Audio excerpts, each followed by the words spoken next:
Welcome back to the keynote lecture by Professor Charles Manski on policy responses to the COVID pandemic.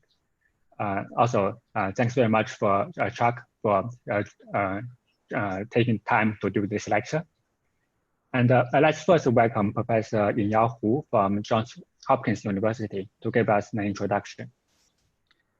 Hello, everybody. I'm Yingyao Hu from Johns Hopkins. I'm also the coordinator of the Center for Econometrics and Microdata Practice of Jinan University. So before I introduce Chuck, let me say a few words about the center. So our center actually focus on microeconometrics, and we intend to introduce state-of-the-art quantitative methodologies to applied micro research in China. So for now, we have 7 local faculty members, and it will increase to 9 in the fall. And we probably have 26 international fellows outside China. They actually interact with our local faculty members and other researchers in China every year through the center, and we offer research conferences, workshops, and training courses. So one thing I want to mention actually is, so we will, on August 10th to 14th, we will organize a virtual econometrics camp on panel data econometrics and its applications. We invited 3 instructors, Manuel Arellano, Stefan Bohom, and Aurel Di Pola will give lectures in that week. So we're inviting researchers and also graduate students to participate. So today, we're very happy to have Professor Chuck Manski here. He actually doesn't really need a very long introduction. He's a Board of Trustees professor of economics at Northwestern University, members of National Academy of Science and fellows of American Academy of Arts and Science and the Econometric Society. So he has done substantial work in the areas of decision-making, public policy analysis, especially under uncertainty. He made many fundamental contributions in econometrics, including partial identification of discrete choice models, and identification of social interactions. Chuck has also written extensively to a broader audience beyond academics, including healthcare and, of course, the recent COVID-19 pandemic. Personally, I would not be surprised when Chuck gets the Nobel Prize someday. So now let's welcome Professor Chuck Manski. Should I go to share screen? Yeah, please. Yeah, okay. Let's see, okay, share. Okay, are you seeing my screen now? Yes. Yes. Okay, thank you very much. Happy to be here. I'm sitting in Chicago right now. So I'm going to talk about various uncertainties associated with the pandemic. I'm sure everybody is aware that there is an enormous set of uncertainties about the nature of the disease, the dynamics of the pandemic, and behavioral responses, the effect on the macroeconomy, and on and on and on. And so by now, I think people have become very aware in a qualitative sense of these uncertainties. People talk about how little is known, but I'm quite troubled that even though there's a very strong qualitative sense of the uncertainties, it's been very hard to characterize them quantitatively, to measure the uncertainties. And I think we really need to measure these uncertainties if we're going to make good decisions. And the good decisions would be both at the clinical level for doctors treating patients and at the macro level for public policy. So if you see the slide, you see that I put two words in bold here. It's not enough to measure the uncertainties. There has to be credible measurement of the uncertainties that you really believe what's being said. And I also talk about making reasonable decisions. And that's very intentional because I think it's much too much to hope to think that we can make optimal decisions. Economists love to think about making optimal decisions, but that's really asking too much. So what I want to do is I want to talk about my research on several of the uncertainties that are relevant to decision making. Now, to begin, I want to give some background for those of you who don't know what I've been doing that's relevant to this. And of course, I'm an econometrician, so I study methodology for empirical research. For the past 10 years, I've increasingly been doing research on patient care under uncertainty, really medical applications rather than economic applications of econometrics. And so I want to give a little bit of background on that because you'll see how it flows directly into the code. So the word uncertainty. Usually when we think about uncertainty, we think about making probabilistic predictions. The issue is, though, that very often we don't have enough information to really make precise probabilistic predictions. Let me give an example. In a medical context, a very common thing, a patient may ask his or her doctor, what's the chance that I will develop some disease in the next 5 years? And the patient would like to get an answer like, well, it's 20%, or it's 80%, or it's 70%. But that may be asking too much. If you actually think about what's known in the medical literature, you may not be able to give a precise answer. Maybe the clinician could give a range, like 20 to 40%. So put a bound on it. And that may be more credible than giving an exact probability. Now, I have to have a disclaimer first, since I'm going to be talking about medical research. I have no formal training in medicine at all. In high school, I did not even have a biology course. I've never had a course in anything remotely like medicine. So how can I talk about this at all? It's because even though I and probably most of you as economists don't have background in medical research, I think many of us are well equipped to talk about the methodology of empirical research, what's called evidence-based medicine in that literature, because this really does lie within the expertise of econometricians and statisticians. Because if you abstract from the medical applications and think about what's actually going on in medical research on treatment response, medical research on risk assessment, like what's the chance I will get a disease and so on, there is this common objective that you want to do probabilistic prediction of outcomes conditional on observed covariates. Here I talk about patient outcomes conditioning on observed patient covariates. Now, what's probabilistic prediction conditioning on covariates? This is what we do in econometrics all the time. This is what I routinely just call it regression.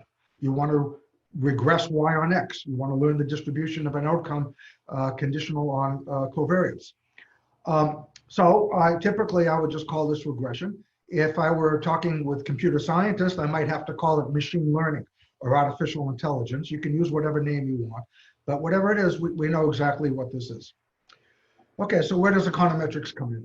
Because of course there are inferential difficulties, and for a long time, for 100 years, we've made a distinction between two very different inferential problems. One is statistical imprecision, and the other is identification problems. And everyone knows that the distinction between the two is that statistical theory characterizes the inferences that can be drawn about a population by observing a sample with well understood characteristics, like a random sample. Identification analysis takes sample size to infinity and asks what are the inferential problems that persist when sample size grows without bound. And of course, econometrics has always distinguished itself from statistics by being very much interested in identification problems. I give a couple of references here from my own work, because of course, there's just to give one thing for those of you who want to wear, this literature. So I have a book on identification for prediction and decision. It's what I used to teach first year PhD econometrics. And so that's a place to start from my perspective. So even though I'm mostly focused on identification problems, it's not entirely that. I also do, of course, work on statistical imprecision, but I don't do it in the standard way. What I've been for almost 20 years been doing is applying statistical decision theory as my way of dealing with finite sample problems. So I give one reference here to what was my initial big paper in econometrica back in 2004. Now, just going to give a few examples of identification problems, probably fully recognized by most of you who are listening. Analysis of treatment response.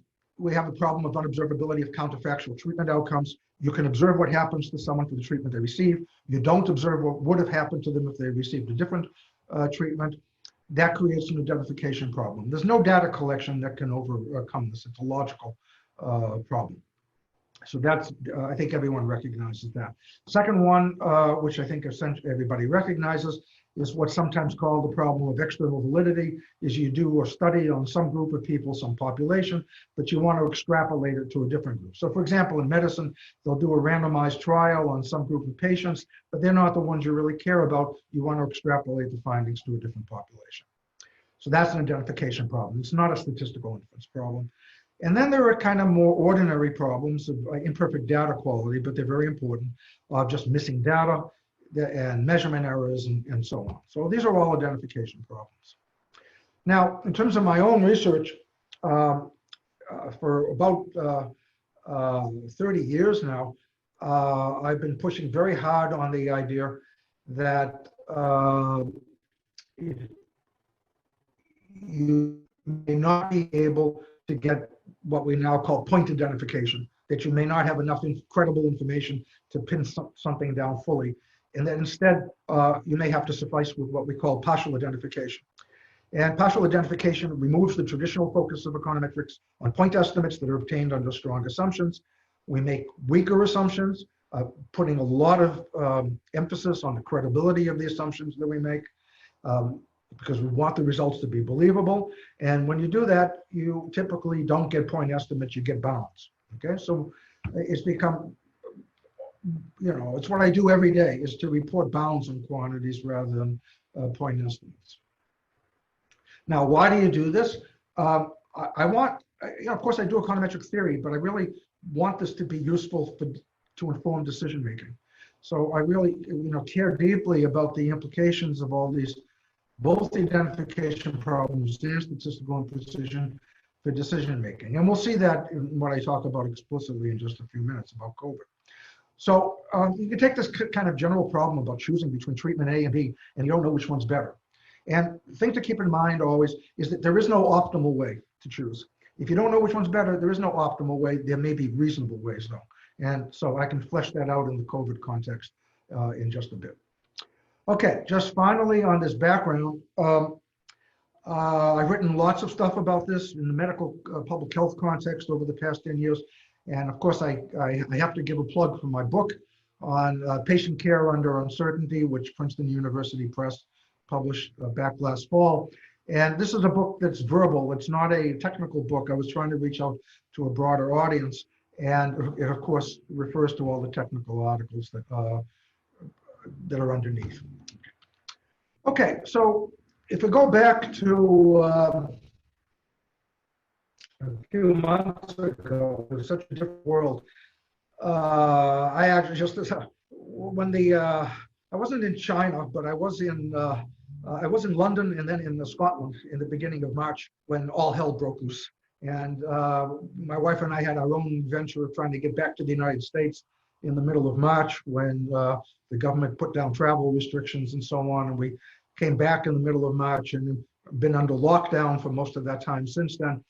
As I think, most of you have, I'm sure wherever you are in the world have suffered from this too. There is one good thing about being under lockdown, is that with no travel and no other distractions, you get a lot of time to do research. So over the past, since the middle of March, I put other things aside, and I've been doing all this work on patient care under uncertainty, and so much of it seemed applicable to COVID. So I just started writing, and I still am. This is still continuing. various kinds of things that are related to the pandemic. So I'm going to talk about 4 pieces of work that are complete, and the titles are up on here. 2 of them are already published, as you see here. The 2 bottom ones are out in NBER working papers, and they're also all available on my webpage if you go underneath. So what I'm going to do now, and the rest of the time, is go through and just summarize the main points in each of these papers, and then make some concluding remarks. And of course, you can go back and read the actual papers to get the details. Okay, first of all, first piece, which Francesco Molinari and I we just worked flat out for several weeks to a month in late March and early April to get this paper done. And then through a very fortunate circumstance, it's the fastest publication I've ever had in my life, because the Journal of Econometrics started a COVID metrics initiative, and very quickly submitted the paper, got reviewed, and it's actually available online at the journal now. So let me talk about this. It's about a problem that I'm sure everyone's aware of. It's just a basic data problem that it's been difficult to know what fraction of the population have actually been infected. And the reason why there's one large reason that's well appreciated, and another reason that's also important but less well appreciated, why it's been difficult to know what the infection rate has been. The reason that I think everyone's aware of is that testing, you diagnose someone and confirm a case through testing, but testing has been very limited. So basically in the United States, it depends on exactly where you are, maybe 1%, maybe 1.5% to at most 2% of different local populations have been tested. So if you think about this as a general missing data problem, you may have 98%, 99% of the data missing. If that's the case, then if you make no assumptions at all, then you try to do ordinary partial identification analysis, you get extraordinarily wide bounds and really can't learn much of anything. So the question is, what can you usefully say that's credible because of the missing data problem, because testing has been so limited? And the particular problem about testing, of course, is that it's not been random. If testing were random, there'd be no issue. There'd be a finite sample problem, but there'd be no identification problem. But actually, there's been very highly selective testing in almost every location that I know, so that the people who have been tested tend to be ones who much more chance of being infected than the ones who were not tested, because you have to show symptoms and so on to be tested. Okay, so that problem I think is well appreciated. The question is to characterize it quantitatively, what the implications are. The second problem that's less well appreciated is that the tests themselves are imperfect. This is a measurement error problem, is that if you do the nasal swab test for infection, then they're not always accurate. They're much more accurate in one direction than in another direction. The so-called rate of false positives is very low, but what's called the rate of false negatives is actually quite substantial. And it's not exactly clear what it is. So you have this measurement problem that's overlaid on the missing data problem. And if you put the two together, you do get a general conclusion that reported rates of infection are lower than actual rates, which also means that reported rates of severe illness and also death rates are actually higher than actual rates. The reason for that is, of course, is that if I want to get the rate of death, that's going to, among those who are infected, that's the number of deaths divided by the number of infected. So the number of infected is in the denominator. And if you don't know the denominator, then you don't know the ratio. So, so these have been severe data problems. Now, lots of people have been aware of these data problems. The question is what you do about it. Lots of point estimates have been put out by different groups of researchers. The estimates differ in the assumptions that they use, because we all have the same data, which is pretty weak. So they combine the data with different assumptions. They get them different results. But none of these assumptions or estimates has been thought credible enough to get consensus. So the estimates have been all over the place. Now, when I come into this, when I mean I together with Francesco, because we all did this all together, I think it's misguided to look at any one of these point estimates under strong assumptions. We think it's much more informative to determine the range of infection rates and range of severe illness implied by a credible spectrum of assumptions. So this is the classic problem of partial identification. So what we do is we combined available data with credible assumptions to bound the infection rate in particular places and particular dates, because it changes over time and over where you are. We go through the logic, it's a technical paper on the nature of the identification problem, and then we report illustrative bounds. Now, this is all I'm going to say about this, because you got to dig into the paper and read it. But let me say, in terms of the assumptions, the key assumption that we make is a monotonicity assumption, which we think is highly credible in the current context, which is that the infection rate among people who've been tested is higher than the infection rate among people who have not been tested. Okay, I read it the opposite way here, that the infection rate among the untested is lower than the rate among the tested. Because in order to be tested, you have to show symptoms or have had contact with someone who's known to be infected. So that's a monotonicity assumption. It provides some identifying power. We also assume a bound on the accuracy of nasal swab tests. And we really try to read the medical literature on this to see what's known. And they don't precisely know, so we just put a bound on that. We have a few other assumptions. We derive a bound on the population infected rate. So on the bottom of the slide, this is just some illustrative findings. We have long tables with many more findings of this. We focused for concreteness on 3 places: on Illinois, because I'm in Chicago, in New York, because Francesca's at Cornell in New York, and on Italy, because Francesca's Italian, and also Italy, had a very bad problem with the virus, so we thought that was interesting. So these are the kind of results that we present, which are bounds. First on the infection rate, and you see the bounds on the slide. They're wide, but they're still informative. So if you take like that bound for New York, which is in the middle, on April 24th, it's between 0.017 and 0.618. Okay, well, that's a fairly wide bound. But it's not between 0 and 1. If we made no assumptions at all, it would just be between 0 and 1, basically.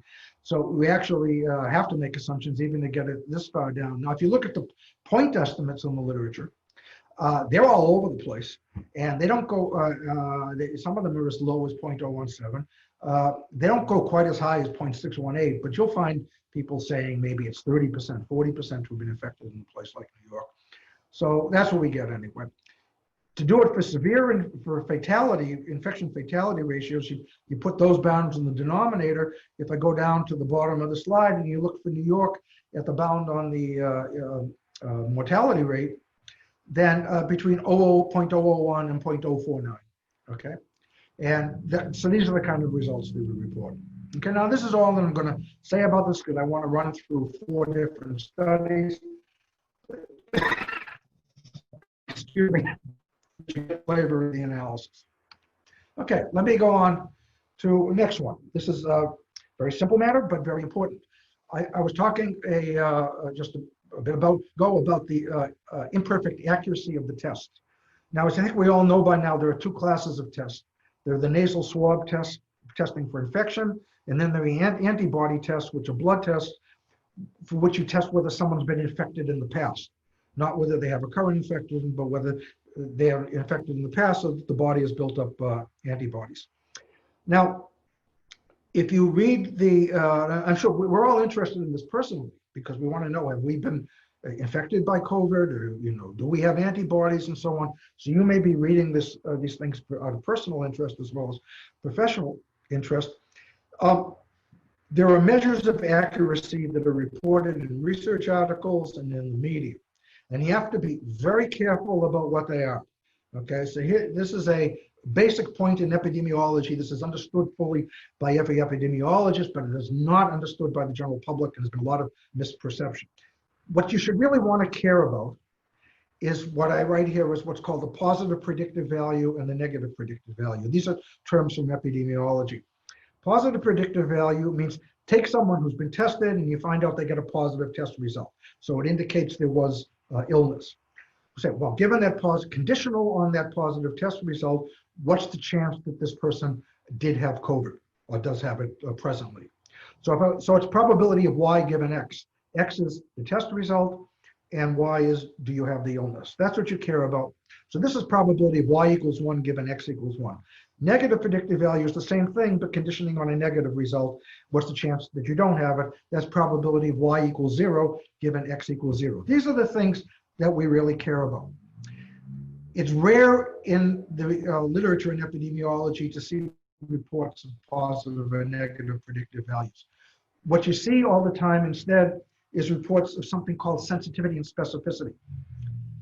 And this is easiest to explain mathematically. I said what you care about is the probability of Y given X, probability of illness conditional on the test result. What's reported in the medical literature almost all the time is the opposite. Conditional probability is the probability of X given Y. So sensitivity is the chance that an effective person receives a positive test result. So that's probability of X equals 1 given Y equals 1. Specificity is the other way. It's the probability of X equals 0 given Y equals 0. So now if you ask, well, why do I care about this? And the answer is you don't. Because in the real world, you don't know whether someone's infected or not infected. We don't want to predict their test result given knowledge of the infection. We want to do it the other way. We have the test result and we want to predict whether they're ill rather than predicting the test result given knowledge of illness. So this seems a little bit nuts, actually. And so the question is, why is this done? It turns out, if you read the epidemiology literature, that they find it easier to measure P of X given Y than P of Y given X. Now, anyone who's had the most basic probability and statistics course knows that you can relate P of Y given X and P of X given Y via Bayes' theorem. And so you can get from specificity and sensitivity to the things that we really care about if you know the marginal probability of illness, which is P of Y equals 1. That's called the prevalence in the literature. But what is P of Y equals 1? That's the overall infection rate in the population. And that's what I just said based on my work with Francesca. We just don't know the overall infection rate.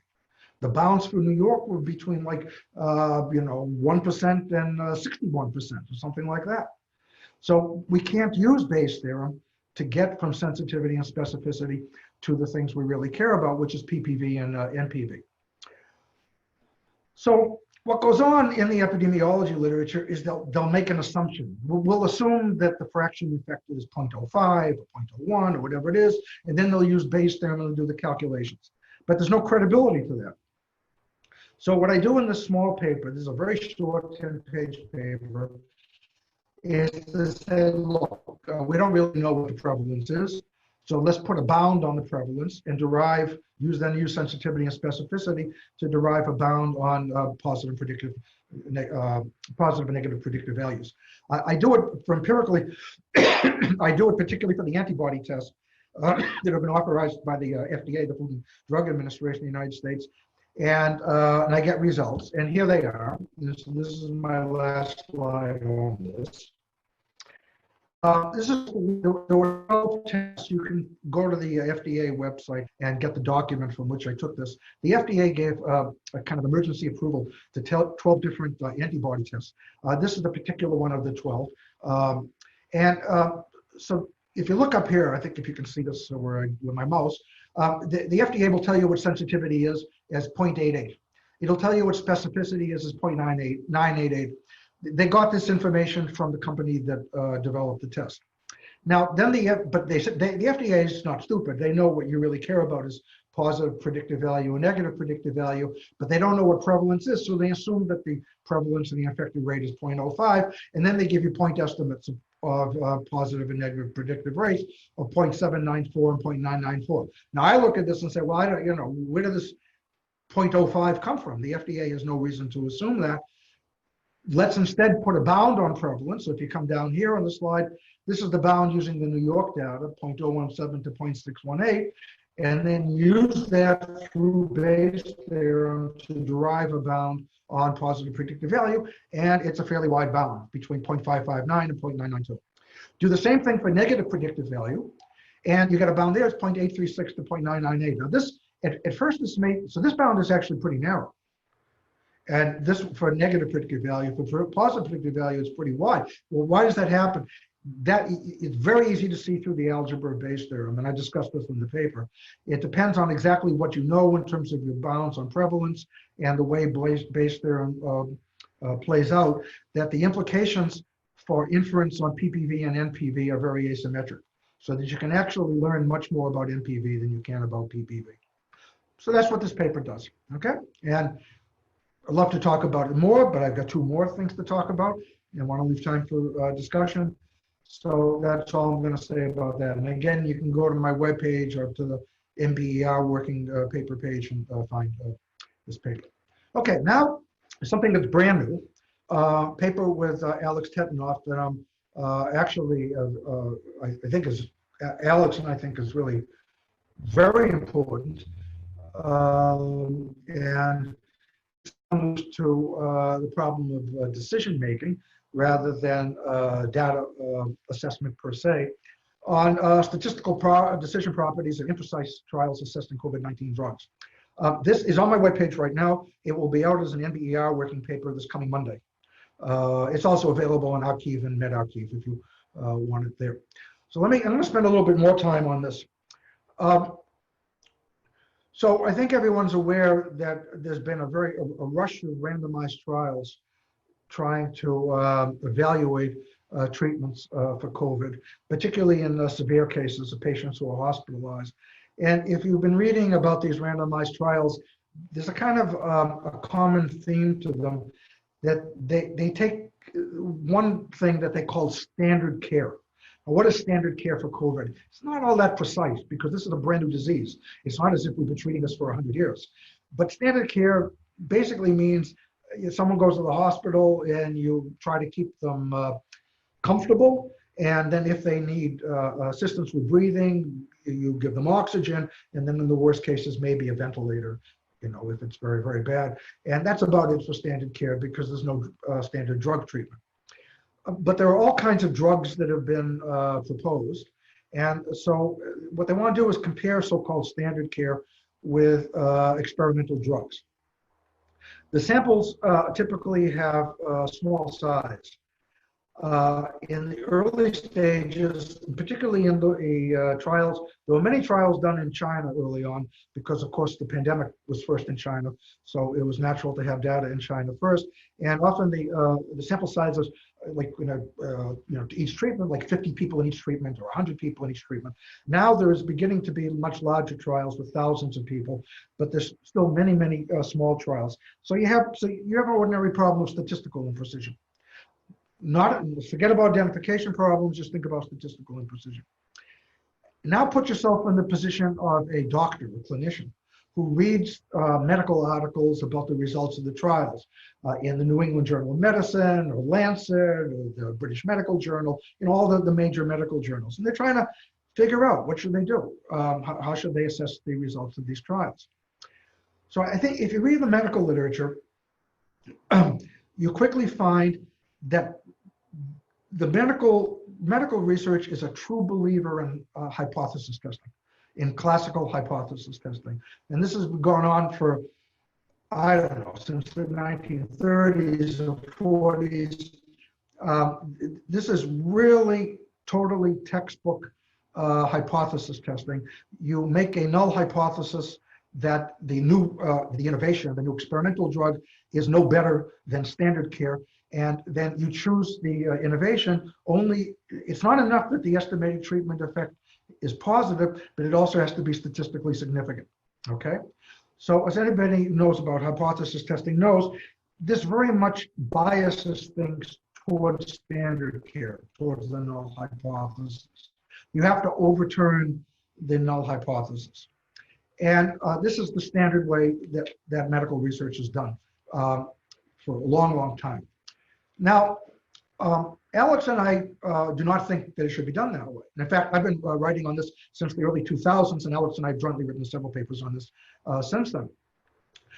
Instead, we think we should evaluate randomized trials from the perspective of near optimality, which jointly considers the probability and magnitude of decision errors. Near optimality is a simple term we use. It's actually, formally, it's maximum regret. So I do minimax regret analysis. For technical articles, I talk about maximum regret. But for more general audiences, I think the near term near optimality it sounds better. It means, uniformly across all possible states of nature, how close to making optimal decisions can you get? Now, when you take that near optimality or maximum regret perspective, then it turns out that instead of hypothesis testing, a very appealing criterion for decision making is the empirical success rule. And the empirical success rule is just says ignore statistical significance and just look at what does better in the trial. So if one treatment does better than the other treatment in the trial, we'll go with the treatment that does better.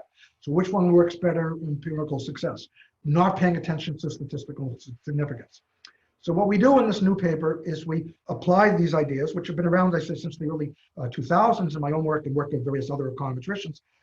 First, a study of two-arm trials, and then what's really new in the paper is to extend them to multi-arm trials.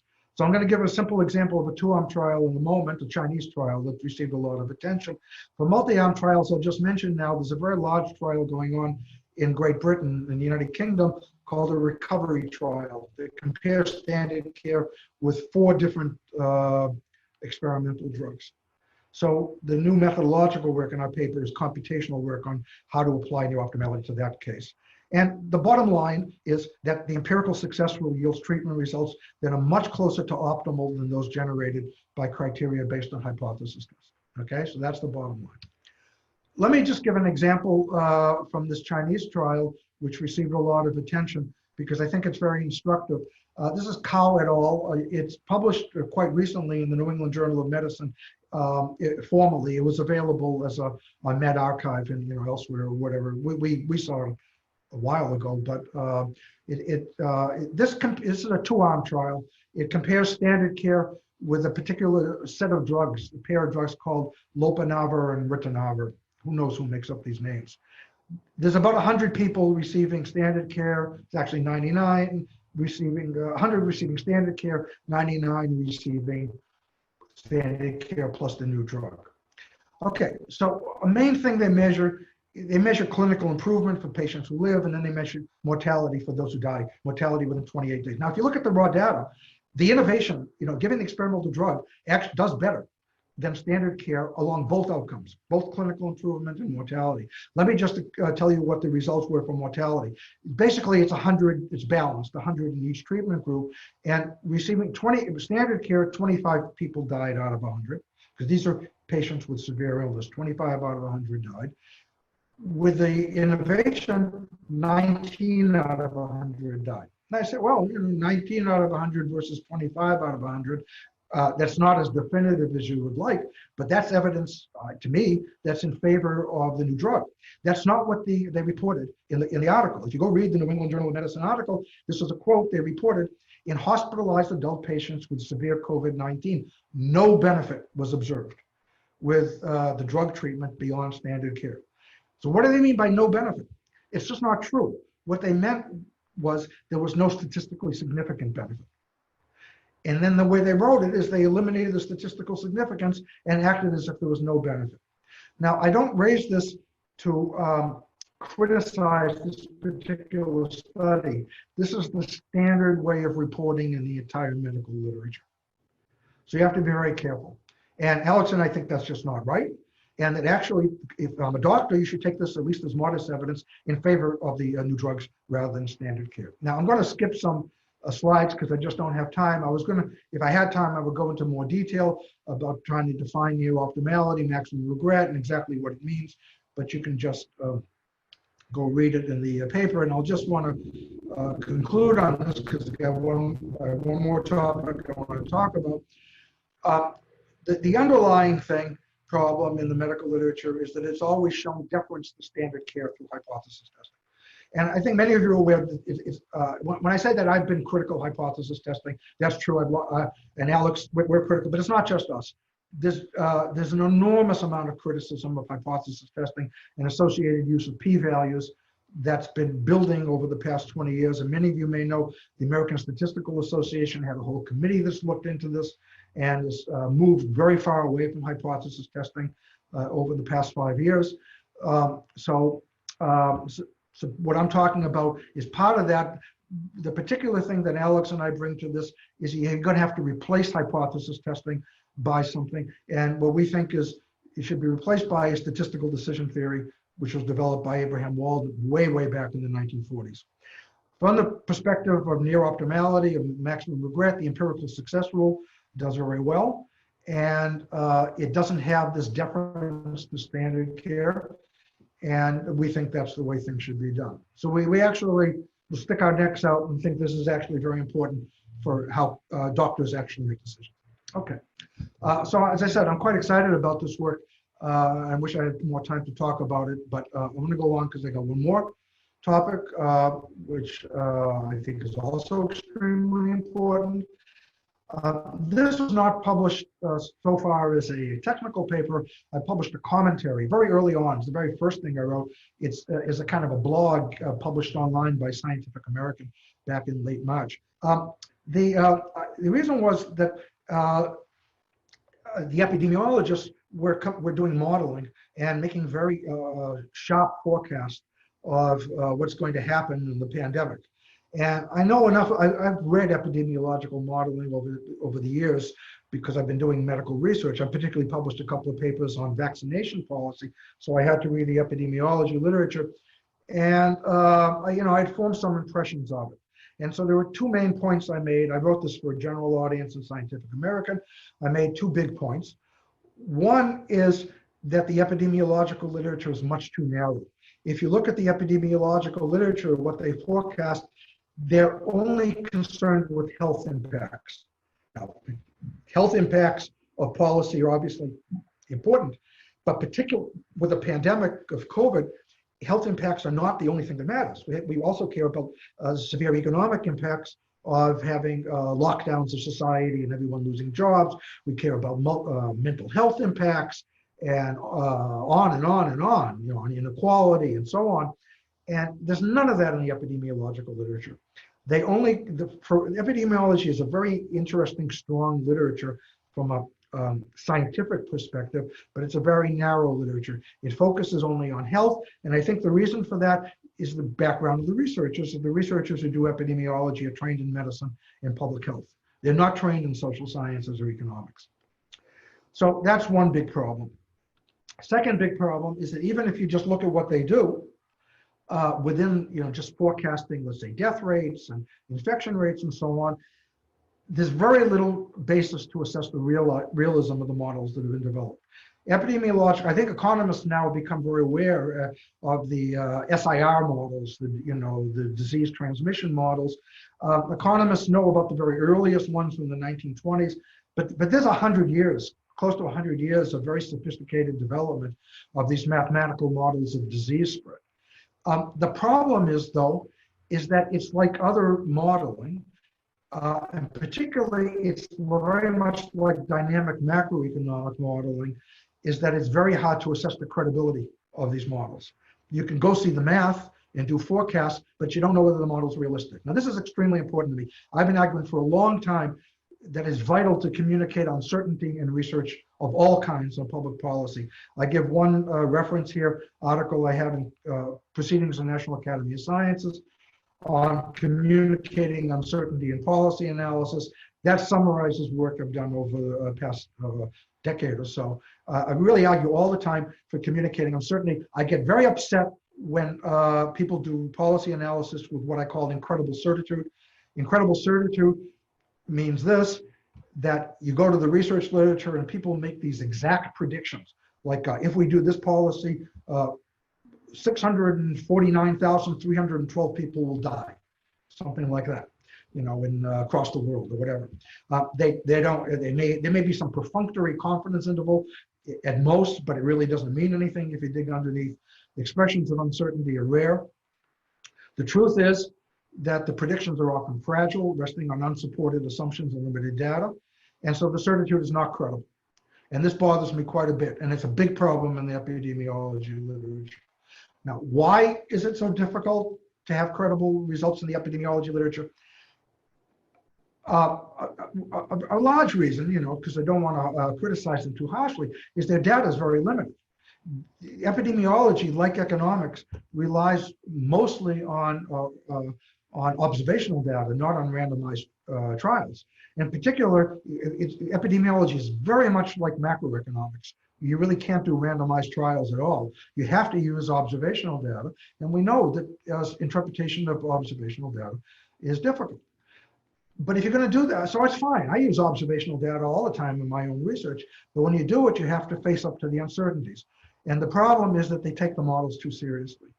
Now, I have to say here that this is a problem both in epidemiology and in macroeconomic modeling.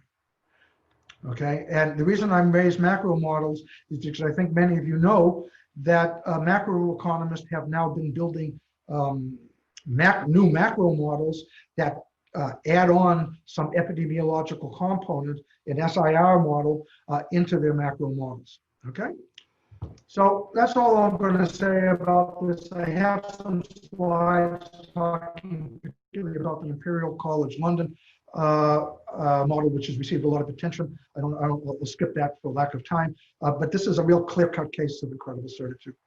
What I argue instead, just to finish on this, is I argue instead for something called adaptive diversification. And this goes back to technical work I did starting in way back in 2009, article in the International Economic Review on diversified treatment under ambiguity. And this basically says that, look, if you've got uncertainty, we don't know, then forget the idea of getting optimal policy. We don't know enough to get optimal policy. So forget that idea, but you can still get a reasonable policy. And I think everybody knows that if you think about financial investment, if you have uncertainty, we all know about diversification of a portfolio between safe and risky assets as a way of dealing with uncertainty. You can do the same thing with public policy. So I started this in 2009. I write it on in great detail in a book in 2013 on public policy in an uncertain world. And I think this can be applied to COVID. I think what you could do with COVID is have different locations and have different policies. In the United States, this is somewhat difficult. I mean, we do have different policies because we have different states, 50 states, and they can each have their own policy. I think this could be done quite more easily in China, because in China, if you have a strong central government without 50 states, without federalism, then you could purposefully try one policy in one city and another policy in another. That would be diversification, and you could learn from that, like in a randomized experiment, and then you could update over time. Okay, so I really, given particularly that this is virtual conferences nominally in China, I think this is particularly applicable to places with strong central governments to do this. I wish we had more time to talk about it, but I know I'm running short. So I'm just going to just skip this, and because I want to leave a little bit of time for discussion. So I just got 2 more slides to finish up. If I think about this all together, over the past few months, I said I'm working basically all the time on COVID-related research. I've got a lot of other things that I'd like to do from now on over the summer as we continue, because there's so many important questions. Not just me, of course. Let me talk to econometricians and, of course, economists more generally. I think many of us have professional expertise that we can bring to bear and try to help out. And it's very important that we do that. I know a number of other econometricians who've been working on COVID problems. There are lots of macroeconomists who, as I said, are doing macro modeling, joined with epidemiological modeling. There's a lot that we can do to help out. We don't have backgrounds in medicine and epidemiology, but I want to emphasize again that from a methodological perspective, the kinds of modeling strategies, the kind of data issues, statistical issues, identification issues are ones that we're all familiar with. So we can help. So I see great scope for us to help. And it's also intellectually challenging work. It's publisher work, so that's great. The final thing I want to say, and then I'll end, is that we got to be careful. There's been a rush to report results. There's been a rush from the epidemiological modelers to report their results and then take them too seriously. And then governments make policy decisions based on the results much too quickly. There's been a rush in reporting randomized trials or prospective studies. Some of them have to be retracted. This is very bad. I think we have to do this very carefully and avoid incredible certitude because otherwise our results are not going to be trustworthy, and the governments and the public are not going to pay attention to what we do. So I encourage you to do your own work. And this conference, of course, is a example of that you have a whole set of papers on economists doing COVID research, and that's great. And I see much more to be done. Okay, so I will stop and I'll stop sharing. Thanks, Chuck. The talk covers many important issues. We have the cutting-edge economics and apply that to the COVID pandemic. And we see how to obtain more credible estimates on key parameters and how the pandemic response can be improved. We really hope we could have more time to hear more. So right now we have about 10 minutes for questions. If you have questions, you can click raise a hand in Zoom, and I will give the virtual mic to you to ask questions. Or you can type your questions in the Q&A window.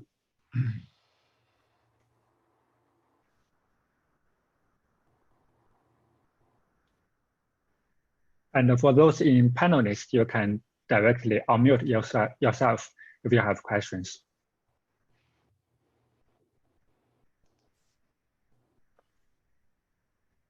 So maybe I start with one question for Chuck. So I think for the fourth paper, the one on policy diversification, I think this is the one, the idea is very enlightening. And so I think the idea starts from like in financial assets. If we have a diversified portfolio, we can average out individual risk. But in the case of pandemic, so if the policy fails in one region, that could have quite a large negative externality to other regions. So in this sense, we might not be able to diversify too much of the risk away. So if one policy failure can have large negative consequences to other regions, then this diversification the role might be limited. Yeah, and that's a very important point. So one has to be careful about how one defines the regions. You're absolutely correct that the formal analysis that I've done on diversification, I've done formal minimax regret analysis dating back to the 2009 article, and the formal analysis assumes no externalities, what we call individual treatment response, so that if I do something for one patient or one area, it doesn't affect what happens in another area. If you want to apply this to a pandemic, with of course there can be transmission of disease across area, then that has to be done in the scale has to be large enough that that you don't have too much of a spillover. Okay, so for example, you wouldn't apply this house by house or neighborhood by neighborhood, but I think you could apply it city by city or region by region or country by country, particularly today when there are restrictions on travel. Okay, so the big problem, which I think you're correctly raising, is that travel will get in the way. So if things go bad in one place, then it will affect people somewhere else. But we do have restrictions on travel. Airplane travel is now pretty difficult, across countries. Even if I go inside the United States, New York is really quite different from Arizona, and there isn't that much travel going on. So I think a version of this actually could be applied with the right regional aggregation, but not at a very micro level, more at a city or regional aggregation than a neighborhood or household level. Yeah. I see. Thanks. Klaus,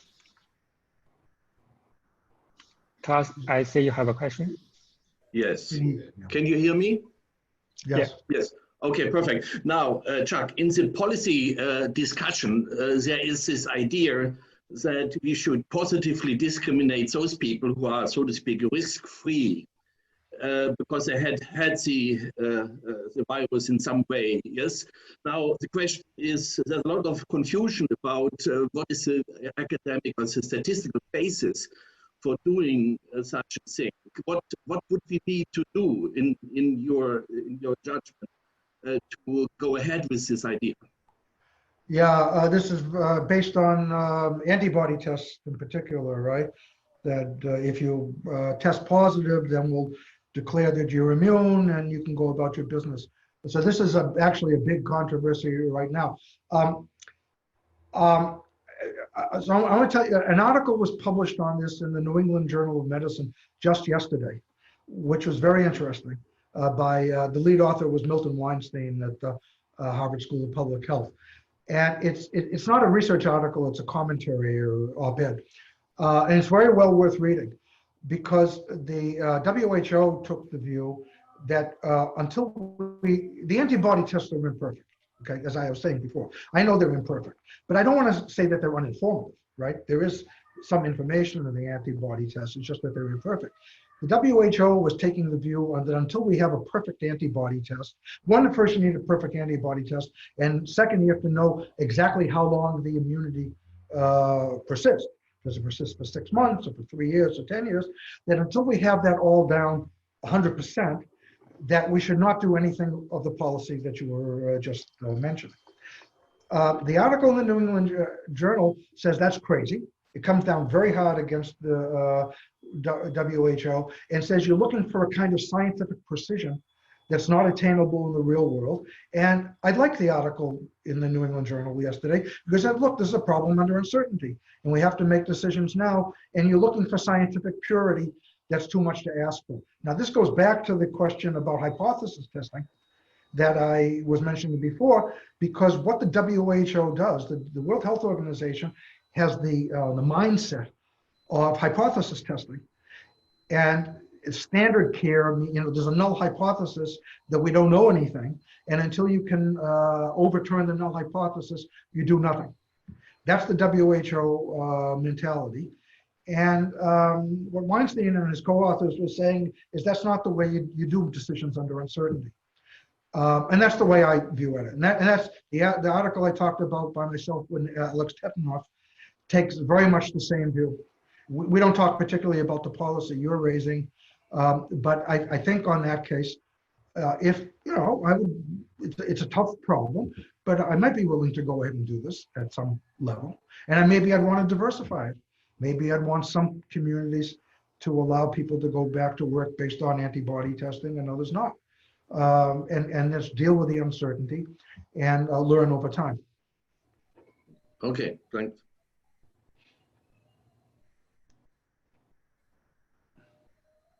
Any other questions? We have 2 minutes for probably one last question. Yeah, this is Yichen from Yale. Could you hear me? Yes. I can hear you. Is that Yale? Oh, thank you. Really, Yeah. really Yichen from Yale and Chuck. Chuck, it's so nice to hear this fantastic talk. Yeah, I was going to follow up with a class on this New England paper, which was authored by my colleague David Patel. And they argued that we're waiting for the uncertainty, as you mentioned. It just came out yesterday. And they asked, don't let the ideal to defeat the useful. So that's the case word. So I think your paper is very helpful to make a concrete policy regarding that. And I saw your paper, you have a narrower range of NPV, the negative predicted value. So should we act first on those NPV cases, since that's more precise? That could be. I have not thought that through. The paper I wrote on this, on the testing accuracy, right now it's a very short paper. I wanted to get something out quickly because this is basic confusion of sensitivity, specificity, and PPV, NPV. But I'm going back to, I'm in the middle of writing a longer version of that paper, and maybe I'll be able to get into I hope to get into the decision-making implications of that when I do. Yeah, I think that's very important because for nursing home, we really want to rule out those people have not been immune from any of this risk. So if we know the negative predictive value, then that's good enough to make take actions now instead of waiting. Right. Yeah, is you want to know the PPV for some purposes. What Klaus's thing was, you really want to know PPV for what Klaus was talking about, but for for other policy questions, you want to know NPV. I'm interested to see the Yale Library in your background because I was supposed to come to Yale for a week in April, and one of the casualties of the pandemic is my visit to Yale. Exactly, that was on my calendar, but I'm very unfortunate. Yeah, hope to welcome back you soon. Yeah. Yeah. Okay. Thank you. So, one last question in the Q&A chat box. So the one is on how do you assess the benefit of a meta-analysis on COVID? The benefit of a meta studies. Oh boy, meta-analysis. Can I have another hour? The reason I say that is that in April is the first time I have an article in an epidemiology journal, and it's the journal whose name is just epidemiology. That's the name of the journal, and the title of the article is Towards Patient-Centered Meta-Analysis, and it's a partial identification paper. And it is, I'm very critical of traditional meta-analysis. In my book, the 2019 book, I wrote a few pages on meta-analysis, and then and what I think is wrong. Meta-analysis, for those who, it's combining, I know we're gonna run out of time, but for those of you who don't know what meta-analysis is, you have many different studies, and you wanna combine the results across many different studies, and the question is, how do you do that? So the traditional way is what's called meta-analysis, is to take a weighted average of the results across the many different studies. And I think this is very wrong. Taking a weighted average of results across many studies is not the right thing to do, because these studies are very different study populations, different treatments, and so on. They totally ignore the identification problems. So I approach this from a partial identification perspective, and I have this article, it's in print, on what I call patient-centered meta-analysis. This issue will arise with COVID for sure, as people trying to combine results across studies. I know we're well over time and you have to go on to another session, but I do have a lot to say about meta-analysis if you want to take a look at that paper, or I'll send you a reprint if you email me. Okay, so I don't want to keep you too late. So we'll... Yeah. So thanks very much, Chuck, for taking the time to do the talk. And we really hope that we can meet in person in the near future.